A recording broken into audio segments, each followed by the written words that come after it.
ಓಂ ಶಾಂತಿ. ತಾರೀಕು 13/11/2024. ಪ್ರಾತಃ ಮುರಳಿ. ಮಧುರ ಮಕ್ಕಳೇ, ಎಲ್ಲರಿಗೂ ಮೊಟ್ಟ ಮೊದಲು ತಂದೆಯ ಪರಿಚಯದ ಪಾಠವನ್ನು ಪರಿಪಕ್ವ ಮಾಡಿಸಿ ತಾವಾತ್ಮರು ಸಹೋದರ ಸಹೋದರರಾಗಿದ್ದೀರಿ. ಪ್ರಶ್ನೆ: ಯಾವ ಒಂದು ಮಾತಿನಲ್ಲಿ ಶ್ರೀಮತವು ಮನುಷ್ಯ ಮತಕ್ಕೆ ಸಂಪೂರ್ಣ ವಿಪರೀತವಾಗಿದೆ? ಉತ್ತರ: ನಾವು ಮೋಕ್ಷ ಮತದಲ್ಲಿ ಹೊರಟು ಹೋಗುತ್ತೇವೆ ಎಂದು ಮನುಷ್ಯ ಮತವು ಹೇಳುತ್ತದೆ. ಆದರೆ ಶ್ರೀಮತವು ಹೇಳುತ್ತದೆ, ಈ ನಾಟಕವು ಅನಾದಿ ಅವಿನಾಶಿಯಾಗಿದೆ. ಮೋಕ್ಷವು ಯಾರಿಗೂ ಸಿಗಲು ಸಾಧ್ಯವಿಲ್ಲ. ಈ ಪಾತ್ರವನ್ನು ಅಭಿನಯಿಸುವುದು ಇಷ್ಟವಿಲ್ಲವೆಂದು ಬಲೆ ಯಾರಾದರೂ ಹೇಳಲಿ, ಆದರೆ ಇದರಲ್ಲಿ ಏನೂ ಮಾಡಲು ಸಾಧ್ಯವಿಲ್ಲ. ಪಾತ್ರವನ್ನು ಅಭಿನಯಿಸಲೇಬೇಕಾಗಿದೆ. ಶ್ರೀಮತವೇ ನಿಮ್ಮನ್ನು ಶ್ರೇಷ್ಠರನ್ನಾಗಿ ಮಾಡುತ್ತದೆ. ಮನುಷ್ಯ ಮತವಂತೂ ಅನೇಕ ಪ್ರಕಾರದ್ದು ಆಗಿದೆ. ಓಂ ಶಾಂತಿ. ಈಗ ಇದನ್ನಂತೂ ಮಕ್ಕಳು ತಿಳಿದುಕೊಂಡಿದ್ದೀರಿ. ನಾವು ತಂದೆಯ ಸಮ್ಮುಖದಲ್ಲಿ ಕುಳಿತುಕೊಂಡಿದ್ದೇವೆ. ತಂದೆಗೂ ಗೊತ್ತಿದೆ ಮಕ್ಕಳು ನನ್ನ ಸಮ್ಮುಖದಲ್ಲಿ ಕುಳಿತಿದ್ದಾರೆ. ಇದು ಸಹ ನೀವು ಮಕ್ಕಳಿಗೆ ತಿಳಿದಿದೆ. ತಂದೆಯು ನಮಗೆ ಶಿಕ್ಷಣವನ್ನು ಕೊಡುತ್ತಾರೆ, ಅದನ್ನು ಮತ್ತೆ ಅನ್ಯರಿಗೆ ಕೊಡಬೇಕು. ಮೊಟ್ಟ ಮೊದಲಿಗೆ ತಂದೆಯ ಪರಿಚಯವನ್ನು ಕೊಡಬೇಕಾಗಿದೆ. ಏಕೆಂದರೆ ತಂದೆಯನ್ನು ಮತ್ತು ತಂದೆಯ ಶಿಕ್ಷಣವನ್ನು ಮರೆತಿದ್ದಾರೆ. ಈಗ ತಂದೆಯು ಯಾವ ವಿದ್ಯೆಯನ್ನು ಓದಿಸುತ್ತಿದ್ದಾರೆಯೋ ಇದು ಮತ್ತೆ 5000 ವರ್ಷಗಳ ನಂತರ ಸಿಗುತ್ತದೆ. ಈ ಜ್ಞಾನವು ಮತ್ಯಾರಿಗೂ ತಿಳಿದಿಲ್ಲ. ಮುಖ್ಯವಾದದ್ದು ತಂದೆಯ ಪರಿಚಯವಾಗಿದೆ. ಮತ್ತೆ ಇದೆಲ್ಲವನ್ನೂ ತಿಳಿಸಬೇಕು. ನಾವೆಲ್ಲರೂ ಸಹೋದರ ಸಹೋದರರಾಗಿದ್ದೇವೆ. ಇಡೀ ಪ್ರಪಂಚದ ಆತ್ಮಗಳೆಲ್ಲರೂ ಪರಸ್ಪರ ಸಹೋದರ ಸಹೋದರರಾಗಿದ್ದಾರೆ. ಎಲ್ಲರೂ ತಮಗೆ ಸಿಕ್ಕಿರುವ ಪಾತ್ರವನ್ನು ಈ ಶರೀರದ ಮೂಲಕ ಅಭಿನಯಿಸುತ್ತಾರೆ. ಈಗಂತೂ ತಂದೆಯೇ ಹೊಸ ಪ್ರಪಂಚಕ್ಕೆ ಕರೆದುಕೊಂಡು ಹೋಗಲು ಬಂದಿದ್ದಾರೆ. ಅದಕ್ಕೆ ಸ್ವರ್ಗವೆಂದು ಹೇಳಲಾಗುತ್ತದೆ. ಈಗ ನಾವೆಲ್ಲ ಸಹೋದರರು ಪತೀತರಾಗಿದ್ದೇವೆ. ಒಬ್ಬರೂ ಪಾವನರಿಲ್ಲ. ಎಲ್ಲಾ ಪತೀತರನ್ನು ಪಾವನರನ್ನಾಗಿ ಮಾಡುವವರು ಒಬ್ಬ ತಂದೆಯಾಗಿದ್ದಾರೆ. ಇದು ಪತೀತ ವಿಕಾರಿ ರಾವಣನ ಪ್ರಪಂಚವಾಗಿದೆ. ರಾವಣನ ಅರ್ಥವೇ ಆಗಿದೆ 5 ವಿಕಾರಗಳು ಸ್ತ್ರೀಯಲ್ಲಿ, 5 ವಿಕಾರಗಳು ಪುರುಷನಲ್ಲಿ. ತಂದೆಯು ಬಹಳ ಸರಳ ರೀತಿಯಲ್ಲಿ ತಿಳಿಸುತ್ತಾರೆ. ಅಂದಾಗ ಮೊಟ್ಟ ಮೊದಲಿಗೆ ಇದನ್ನು ತಿಳಿಸಿ, ನಾವು ಆತ್ಮಗಳ ತಂದೆಯು ಅವರಾಗಿದ್ದಾರೆ. ನಾವೆಲ್ಲರೂ ಸಹೋದರರಾಗಿದ್ದೇವೆ. ಇದು ಸರಿಯೇ ಎಂದು ಕೇಳಿ ಬರೆಯಿರಿ. ನಾವೆಲ್ಲರೂ ಸಹೋದರರಾಗಿದ್ದೇವೆ. ನಮ್ಮ ತಂದೆಯು ಒಬ್ಬರೇ ಆಗಿದ್ದಾರೆ. ನಾವೆಲ್ಲ ಆತ್ಮಗಳ ತಂದೆಯು ಪರಮಾತ್ಮನಾಗಿದ್ದಾರೆ. ಅವರಿಗೆ ತಂದೆ ಎಂದು ಹೇಳಲಾಗುತ್ತದೆ. ಇದನ್ನು ಬುದ್ಧಿಯಲ್ಲಿ ಪರಿಪಕ್ವವಾಗಿ ಕುಳ್ಳರಿಸಿ. ಅದರಿಂದ ಸರ್ವವ್ಯಾಪಿಯ ಕೊಳಕು ಹೊರಟು ಹೋಗಲಿ. ಮೊದಲಿಗೆ ಪರಮಾತ್ಮನ ಪಾಠವನ್ನು ಓದಿಸಿ ತಿಳಿಸಿ. ಇದನ್ನು ಮೊದಲು ಬಹಳ ಚೆನ್ನಾಗಿ ಬರೆಯಿರಿ. ಮೊದಲು ಸರ್ವವ್ಯಾಪಿ ಎಂದು ಹೇಳುತ್ತಿದ್ದೆವು, ಆದರೆ ಸರ್ವವ್ಯಾಪಿಯಲ್ಲ ಎಂಬುದನ್ನು ಈಗ ತಿಳಿದುಕೊಂಡಿದ್ದೇವೆ. ನಾವೆಲ್ಲರೂ ಸಹೋದರರಾಗಿದ್ದೇವೆ. ಗಾಡ್ ಫಾದರ್ ಪರಮಪಿತ ಪರಮಾತ್ಮ ಅಲ್ಲ ಎಂದು ಎಲ್ಲ ಆತ್ಮಗಳು ಹೇಳುತ್ತಾರೆ. ಅಂದ ಮೇಲೆ ಮೊದಲು ಈ ನಿಶ್ಚಯವನ್ನು ಇದರಲ್ಲಿ ಕೊಳ್ಳರಿಸಬೇಕು. ನಾವು ಆತ್ಮಗಳಾಗಿದ್ದೇವೆ, ಪರಮಾತ್ಮನಲ್ಲ. ನಮ್ಮಲ್ಲಿ ಪರಮಾತ್ಮನು ವ್ಯಾಪಕವಾಗಿಲ್ಲ. ಎಲ್ಲರಲ್ಲಿಯೂ ಆತ್ಮವು ವ್ಯಾಪಕವಾಗಿದೆ. ಆತ್ಮವು ಶರೀರದ ಆಧಾರದಿಂದ ಪಾತ್ರವನ್ನು ಅಭಿನಯಿಸುತ್ತದೆ. ಇದನ್ನು ಪಕ್ಕಾ ಮಾಡಿಸಿ. ಮತ್ತೆ ಆ ತಂದೆಯು ಸೃಷ್ಟಿ ಚಕ್ರದ ಆದಿಮಧ್ಯ ಅಂತ್ಯದ ಜ್ಞಾನವನ್ನು ತಿಳಿಸುತ್ತಾರೆ. ತಂದೆಯೇ ಶಿಕ್ಷಕನ ರೂಪದಲ್ಲಿ ಕುಳಿತು ತಿಳಿಸುತ್ತಿದ್ದಾರೆ. ಲಕ್ಷಾಂತರ ವರ್ಷಗಳ ಮಾತಿಲ್ಲ. ಈ ಚಕ್ರವು ಅನಾದಿ ಮಾಡಲ್ಪಟ್ಟಂತಹ ನಾಟಕವಾಗಿದೆ. ಒಂದೇ ರೀತಿ ಹೇಗೆಂಬುದನ್ನು ತಿಳಿದುಕೊಳ್ಳಬೇಕು. ಸತ್ಯಯುಗ ತ್ರೇತಾಯುಗವು ಕಳೆದು ಹೋಯಿತು. ಇದನ್ನು ಬರೆದುಕೊಳ್ಳಿ. ಅದಕ್ಕೆ ಸ್ವರ್ಗ ಅಥವಾ ಸೆಮಿ ಸ್ವರ್ಗವೆಂದು ಹೇಳಲಾಗುತ್ತದೆ. ಅಲ್ಲಿ ದೇವಿ ದೇವತೆಗಳ ರಾಜ್ಯವು ನಡೆಯುತ್ತದೆ. ಸತ್ಯಯುಗದಲ್ಲಿ 16 ಕಲೆಗಳಿರುತ್ತವೆ. ತ್ರೇತಾಯುಗದಲ್ಲಿ 14 ಕಲೆಗಳು. ಸತ್ಯಯುಗದ ಪ್ರಭಾವವು ಬಹಳ ಭಾರಿಯಾಗಿದೆ. ಹೆಸರೇ ಆಗಿದೆ ಸ್ವರ್ಗ, ಹೆವೆನ್, ಹೊಸ ಪ್ರಪಂಚವೆಂದು ಸತ್ಯಯುಗಕ್ಕೆ ಹೇಳಲಾಗುತ್ತದೆ. ಅದರ ಮಹಿಮೆಯನ್ನು ಮಾಡಬೇಕು. ಹೊಸ ಪ್ರಪಂಚದಲ್ಲಿ ಒಂದು ಆದಿ ಸನಾತನ ದೇವಿ ದೇವತಾ ಧರ್ಮವಿರುತ್ತದೆ. ನಿಶ್ಚಯ ಮಾಡಿಸಲು ನಿಮ್ಮ ಬಳಿ ಚಿತ್ರಗಳು ಇವೆ. ಈ ಸೃಷ್ಟಿ ಚಕ್ರವು ಸುತ್ತುತ್ತಾ ಇರುತ್ತದೆ. ಕಲ್ಪದ ಆಯಸ್ಸು 5000 ವರ್ಷಗಳಾಗಿದೆ. ಈಗ ಸೂರ್ಯವಂಶ ಚಂದ್ರವಂಶವಂತೂ ಬುದ್ಧಿಯಲ್ಲಿ ಕುಳಿತುಕೊಂಡಿತು. ಈ ವಿಷ್ಣುಪುರಿಯ ಬದಲಾಗಿ ರಾಮ ಸೀತೆಯ ಪುರಿಯಾಗುತ್ತದೆ. ಅವರ ರಾಜ್ಯವು ನಡೆಯುತ್ತದೆಯಲ್ಲವೇ? 2 ಯುಗಗಳು ಕಳೆದ ನಂತರ ದ್ವಾಪರ ಯುಗ ರಾವಣ ರಾಜ್ಯವು ಬರುತ್ತದೆ. ದೇವತೆಗಳು ವಾಮ ಮಾರ್ಗಕ್ಕೆ ಹೊರಟು ಹೋಗುತ್ತಾರೆ. ಆದ್ದರಿಂದ ವಿಕಾರದ ಪದ್ಧತಿಯಾಗಿ ಬಿಡುತ್ತದೆ. ಸತ್ಯಯುಗ ತ್ರೇತಾಯುಗದಲ್ಲಿ ಎಲ್ಲರೂ ನಿರ್ವಿಕಾರಿಗಳಾಗಿರುತ್ತಾರೆ. ಒಂದು ಆದಿ ಸನಾತನ ದೇವಿ ದೇವತಾ ಧರ್ಮವಿರುತ್ತದೆ. ಚಿತ್ರಗಳನ್ನು ತೋರಿಸಬೇಕು, ಹಾಗೆಯೇ ಬಾಯಿಯಿಂದಲೂ ತಿಳಿಸಬೇಕು. ತಂದೆಯು ನಮಗೆ ಶಿಕ್ಷಕನಾಗಿ ಈ ರೀತಿ ಓದಿಸುತ್ತಾರೆ. ತಂದೆಯು ಬಂದು ತಾವೇ ತಮ್ಮ ಪರಿಚಯವನ್ನು ಕೊಡುತ್ತಾರೆ ಮತ್ತು ತಿಳಿಸುತ್ತಾರೆ. ನಾನು ಪತಿತರನ್ನು ಪಾವನರನ್ನಾಗಿ ಮಾಡಲು ಬರುತ್ತೇನೆ ಅಂದ ಮೇಲೆ ಶರೀರವು ಅವಶ್ಯಕವಾಗಿ ಬೇಕು. ಇಲ್ಲದಿದ್ದರೆ ಹೇಗೆ ಮಾತನಾಡಲಿ? ನಾನು ಚೈತನ್ಯವಾಗಿದ್ದೇನೆ, ಸತ್ಯನಾಗಿದ್ದೇನೆ ಮತ್ತು ಅಮರನಾಗಿದ್ದೇನೆ. ಸತೋ ರಜೋ ತಮೋದಲ್ಲಿ ಆತ್ಮವೇ ಬರುತ್ತದೆ. ಆತ್ಮವೇ ಪತೀತ, ಆತ್ಮವೇ ಪಾವನವಾಗುತ್ತದೆ. ಆತ್ಮದಲ್ಲಿಯೇ ಎಲ್ಲ ಸಂಸ್ಕಾರವಿದೆ. ಹಿಂದಿನ ಕರ್ಮ ಹಾಗೂ ವಿಕರ್ಮದ ಸಂಸ್ಕಾರವನ್ನು ಆತ್ಮವೇ ತೆಗೆದುಕೊಂಡು ಬರುತ್ತದೆ. ಸತ್ಯಯುಗದಲ್ಲಂತೂ ವಿಕರ್ಮಗಳಾಗುವುದಿಲ್ಲ. ಕರ್ಮ ಮಾಡುತ್ತಾರೆ, ಕರ್ಮವನ್ನು ಅಭಿನಯಿಸುತ್ತಾರೆ. ಆದರೆ ಈ ಕರ್ಮವು ಅಕರ್ಮವಾಗುತ್ತದೆ.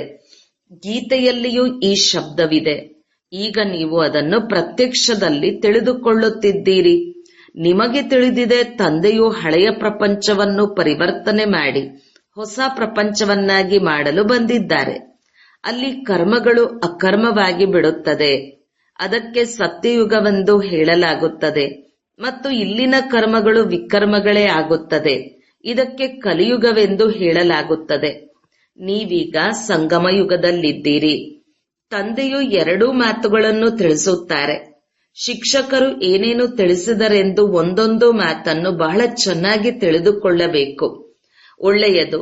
ನಂತರ ಗುರುವಿನ ಕರ್ತವ್ಯವೇನೆಂದರೆ, ತಂದೆಯೇ ನಮ್ಮನ್ನು ಪತೀತರಿಂದ ಪಾವನರನ್ನಾಗಿ ಮಾಡಲು ಅವರನ್ನು ಕರೆದಿದ್ದೀರಿ. ಆತ್ಮವು ಪಾವನವಾದರೆ ಮತ್ತೆ ಶರೀರವು ಪಾವನವಾಗುತ್ತದೆ. ಎಂತಹ ಚಿನ್ನವು ಅಂತಹ ಆಭರಣಗಳಾಗುತ್ತವೆ. 24 ಕ್ಯಾರೆಟ್ ಚಿನ್ನವನ್ನು ತೆಗೆದುಕೊಂಡು ಅದರಲ್ಲಿ ಲೋಹವನ್ನು ಸೇರಿಸದಿದ್ದರೆ ಆಭರಣಗಳು ಸಹ ಅಂತಹ ಸತೋಪ್ರಧಾನವಾಗಿಯೇ ತಯಾರಾಗುತ್ತದೆ. ಲೋಹವನ್ನು ಸೇರಿಸುವುದರಿಂದ ತಮೋಪ್ರಧಾನವಾಗಿ ಬಿಡುತ್ತದೆ. ಏಕೆಂದರೆ ಅದರಲ್ಲಿ ತುಕ್ಕು ಬೀಳುತ್ತದೆಯಲ್ಲವೇ? ಮೊದಲು ಭಾರತವು 24 ಕ್ಯಾರೆಟ್ ಅಪ್ಪಟ ಚಿನ್ನದ ಪಕ್ಷಿಯಾಗಿತ್ತು, ಅರ್ಥಾತ್ ಹೊಸ ಪ್ರಪಂಚವಾಗಿತ್ತು. ಅದು ಈಗ ತಮೋಪ್ರಧಾನವಾಗಿದೆ. ಮೊದಲು ಪವಿತ್ರ ಚಿನ್ನವಾಗಿರುತ್ತದೆ. ಹೊಸ ಪ್ರಪಂಚ ಪವಿತ್ರ, ಹಳೆಯ ಪ್ರಪಂಚ ಅಪವಿತ್ರವಾಗಿದೆ. ತುಕ್ಕು ಬೀಳುತ್ತಾ ಹೋಗುತ್ತದೆ. ಇದನ್ನು ತಂದೆಯೇ ತಿಳಿಸುತ್ತಾರೆ. ಮತ್ಯಾವುದೇ ಮನುಷ್ಯ ಗುರುಗಳು ತಿಳಿದುಕೊಂಡಿಲ್ಲ. ತಂದೆಯೇ ಬಂದು ಪಾವನರನ್ನಾಗಿ ಮಾಡಿ ಎಂದು ಕರೆಯುತ್ತಾರೆ. ವಾನಪ್ರಸ್ಥ ಸ್ಥಿತಿಯಲ್ಲಿ ಮನುಷ್ಯರನ್ನು ಗೃಹಸ್ಥದಿಂದ ಮುಕ್ತ ಮಾಡಿಸುವುದು ಸದ್ಗುರುವಿನ ಕೆಲಸವಾಗಿದೆ. ಅಂದಾಗ ನಾಟಕದ ಯೋಜನೆಯ ಅನುಸಾರ ಈ ಎಲ್ಲಾ ಜ್ಞಾನವನ್ನು ತಂದೆಯೇ ಬಂದು ಕೊಡುತ್ತಾರೆ. ಅವರು ಮನುಷ್ಯ ಸೃಷ್ಟಿಯ ಬೀಜರೂಪನಾಗಿದ್ದಾರೆ. ಅವರೇ ಇಡೀ ವೃಕ್ಷದ ಜ್ಞಾನವನ್ನು ತಿಳಿಸುತ್ತಾರೆ. ಶಿವತಂದೆಯ ಹೆಸರು ಸದಾ ಶಿವ ಆಗಿದೆ. ಉಳಿದೆಲ್ಲ ಆತ್ಮಗಳು ಪಾತ್ರವನ್ನು ಅಭಿನಯಿಸಲು ಬರುತ್ತಾರೆ. ಆಗ ಭಿನ್ನ ಭಿನ್ನ ಹೆಸರುಗಳನ್ನು ಹೊಂದುತ್ತಾರೆ. ತಂದೆಯನ್ನು ಕರೆಯುತ್ತಾರೆ. ಆದರೆ ಅವರು ನಿಮ್ಮನ್ನು ಪಾವನ ಪ್ರಪಂಚದಲ್ಲಿ ಕರೆದುಕೊಂಡು ಹೋಗಲು ಹೇಗೆ ಭಾಗ್ಯಶಾಲಿ ರಥದಲ್ಲಿ ಬರುತ್ತಾರೆಂಬುದನ್ನು ಅವರು ತಿಳಿದುಕೊಂಡಿಲ್ಲ. ಆದ್ದರಿಂದ ತಂದೆಯು ತಿಳಿಸುತ್ತಾರೆ, ಯಾರು ಬಹಳ ಜನ್ಮಗಳ ಅಂತಿಮದಲ್ಲಿದ್ದಾರೆ, ಪೂರ್ಣ 84 ಜನ್ಮಗಳನ್ನು ಪಡೆದುಕೊಳ್ಳುತ್ತಾರೆಯೋ ಅವರ ತನುವಿನಲ್ಲಿ ನಾನು ಬರುತ್ತೇನೆ. ರಾಜಾದಿರಾಜರನ್ನಾಗಿ ಮಾಡಲು ನಾನು ಈ ಭಾಗ್ಯಶಾಲಿ ರಥದಲ್ಲಿ ಪ್ರವೇಶ ಮಾಡುತ್ತೇನೆ. ಮೊದಲ ರಾಜಕುಮಾರ ಶ್ರೀಕೃಷ್ಣನಾಗಿದ್ದಾನೆ. ಶ್ರೀಕೃಷ್ಣನು ಹೊಸ ಪ್ರಪಂಚದ ಮಾಲೀಕನಾಗಿದ್ದಾನೆ. ಅವರೇ ಮತ್ತೆ ಕೆಳಗಿಳಿಯುತ್ತಾರೆ.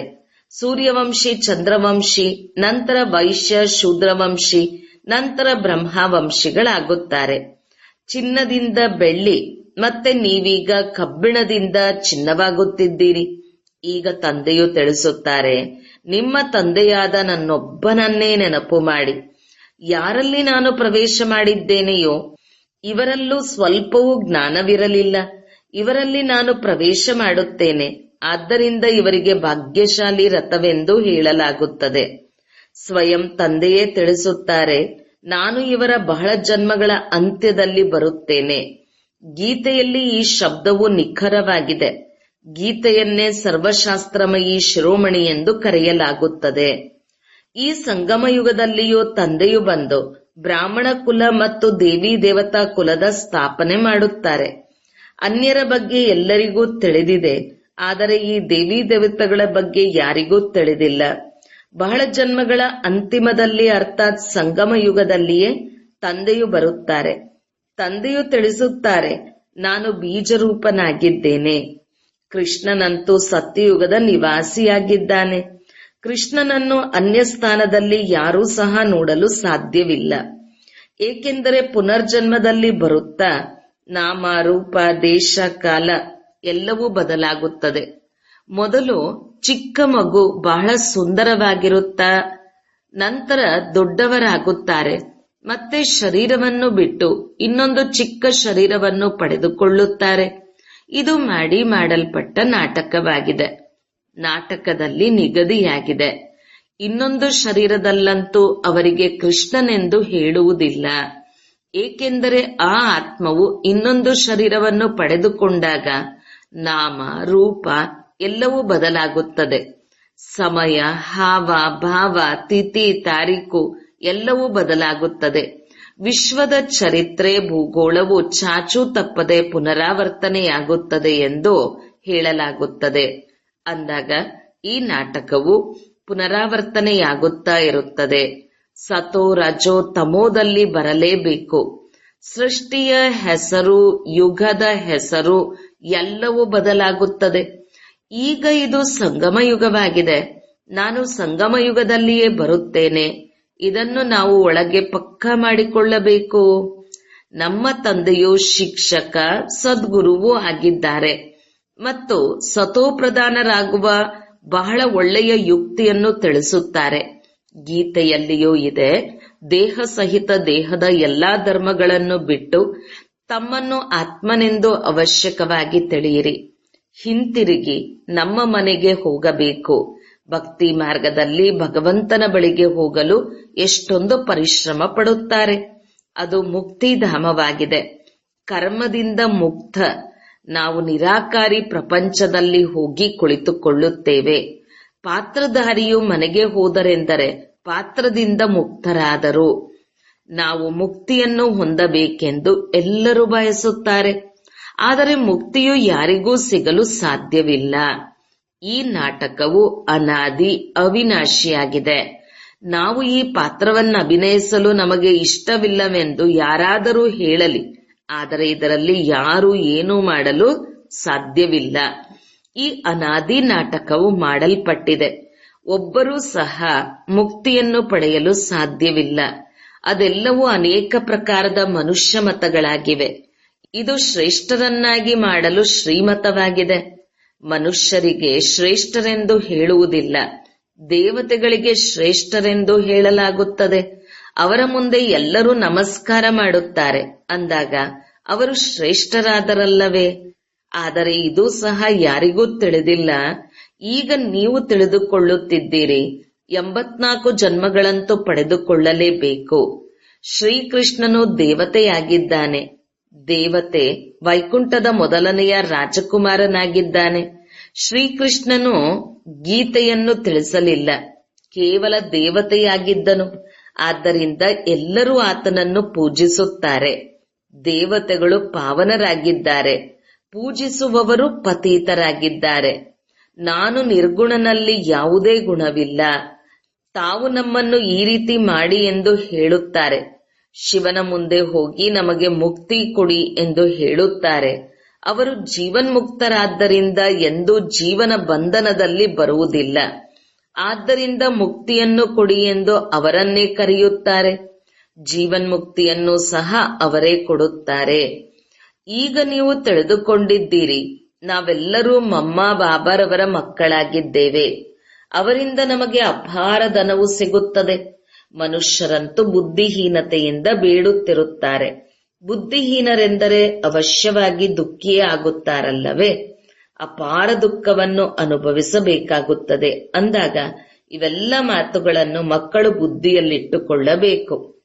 ಒಬ್ಬ ಬೇಹದ್ದಿನ ತಂದೆಯನ್ನು ಅರಿತುಕೊಳ್ಳದ ಕಾರಣ ಎಷ್ಟೊಂದು ಪರಸ್ಪರ ಹೊಡೆದಾಡುತ್ತಿರುತ್ತಾರೆ. ಅನಾಥರಾಗಿ ಬಿಟ್ಟಿದ್ದಾರೆ. ಹೇಗೆ ಅವರು ಸೀಮಿತವಾದ ಅನಾಥರಾಗಿರುತ್ತಾರೆಯೋ ಹಾಗೆಯೇ ಇವರು ಬೇಹದ್ದಿನ ಅನಾಥರಾಗಿದ್ದಾರೆ. ತಂದೆಯು ಹೊಸ ಪ್ರಪಂಚವನ್ನು ಸ್ಥಾಪನೆ ಮಾಡುತ್ತಾರೆ. ಈಗ ಇರುವುದೇ ಪತಿತಾತ್ಮಗಳ ಪತಿತ ಪ್ರಪಂಚ. ಪಾವನ ಪ್ರಪಂಚವೆಂದು ಸತ್ಯಯುಗಕ್ಕೆ, ಹಳೆಯ ಪ್ರಪಂಚವೆಂದು ಕಲಿಯುಗಕ್ಕೆ ಹೇಳಲಾಗುವುದು. ಅಂದಾಗ ಬುದ್ಧಿಯಲ್ಲಿ ಇವೆಲ್ಲ ಮಾತುಗಳಿವೆಯಲ್ಲವೇ?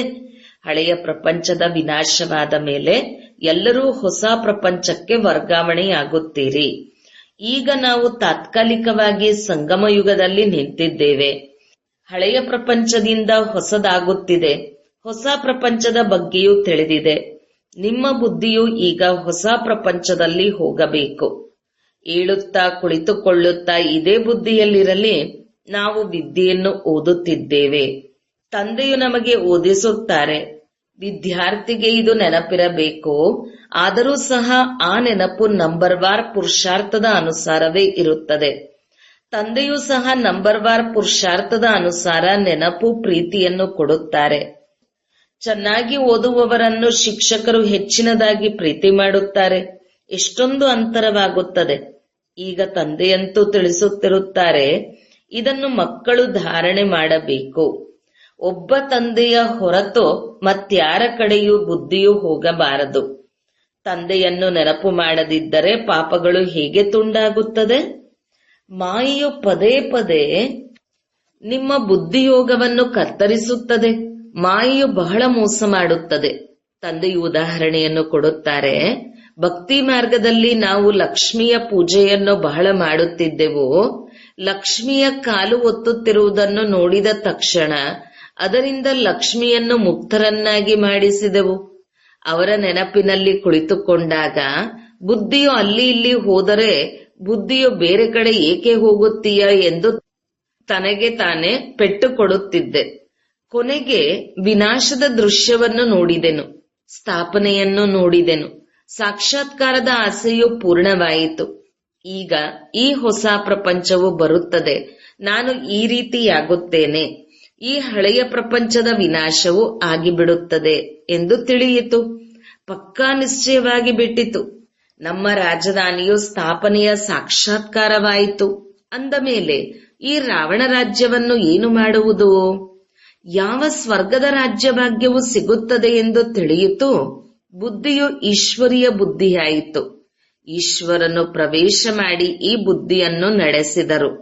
ಜ್ಞಾನದ ಕಳಶವಂತೂ ಮಾತೆಯರಿಗೆ ಸಿಗುತ್ತದೆ ಎಂದಾಗ ಮಾತೆಯರಿಗೆ ನೀವು ಎಲ್ಲವನ್ನೂ ಸಂಭಾಲನೆ ಮಾಡಿ ಎಲ್ಲವನ್ನೂ ಕಲಿಸಿಕೊಡಿ ಎಂದು ಎಲ್ಲವನ್ನೂ ಕೊಟ್ಟು ಬಿಟ್ಟೆವು. ಕಲಿಸುತ್ತಾ ಕಲಿಸುತ್ತಾ ಇಲ್ಲಿಯವರೆಗೂ ಬಂದು ಬಿಟ್ಟೆವು. ಒಬ್ಬರು ಇನ್ನೊಬ್ಬರಿಗೆ ತಿಳಿಸುತ್ತಾ ನೋಡಿ ನಾವು ಎಷ್ಟೊಂದು ಮಂದಿಯಾಗಿ ಬಿಟ್ಟಿದ್ದೇವೆ. ಆತ್ಮವು ಪವಿತ್ರವಾಗುತ್ತಾ ಹೋಗುತ್ತದೆ. ಮತ್ತೆ ಆತ್ಮಕ್ಕೆ ಪವಿತ್ರವಾದ ಶರೀರವೇ ಬೇಕು. ಇದನ್ನು ತಿಳಿದುಕೊಳ್ಳುತ್ತೀರಿ. ಆದರೂ ಸಹ ಮಾಯೆಯು ಮತ್ತೆ ಮರೆಸಿಬಿಡುತ್ತದೆ. 7 ದಿನಗಳು ಇಲ್ಲಿ ಕುಳಿತು ಓದಿ ಎಂದು ನೀವು ಹೇಳಿದರೆ ನಾಳೆ ಬರುತ್ತೇವೆಂದು ಹೇಳುತ್ತಾರೆ. ನಾಳೆಯ ದಿನಕ್ಕೆ ಮಾಯೆಯು ಅವರನ್ನು ಸಮಾಪ್ತಿ ಮಾಡಿಬಿಡುತ್ತದೆ. ಮತ್ತೆ ಬರುವುದೇ ಇಲ್ಲ. ಭಗವಂತನು ಓದಿಸುತ್ತಾರೆಂದರೆ ಬಂದು ಭಗವಂತನಿಂದ ಓದುವುದೇ ಇಲ್ಲ. ಆಯಿತು, ಅವಶ್ಯಕವಾಗಿ ಬರುತ್ತೇನೆಂದು ಹೇಳುತ್ತಾರೆ. ಆದರೆ ಮಾಯೆಯು ಬಾರಿಸಿಬಿಡುತ್ತದೆ. ನಿಯಮಿತವಾಗಿ ಬರಲು ಬಿಡುವುದಿಲ್ಲ. ಕಲ್ಪದ ಹಿಂದೆ ಯಾರು ಪುರುಷಾರ್ಥ ಮಾಡಿದ್ದಾರೆಯೋ ಅವರು ಅವಶ್ಯಕವಾಗಿ ಮಾಡುತ್ತಾರೆ.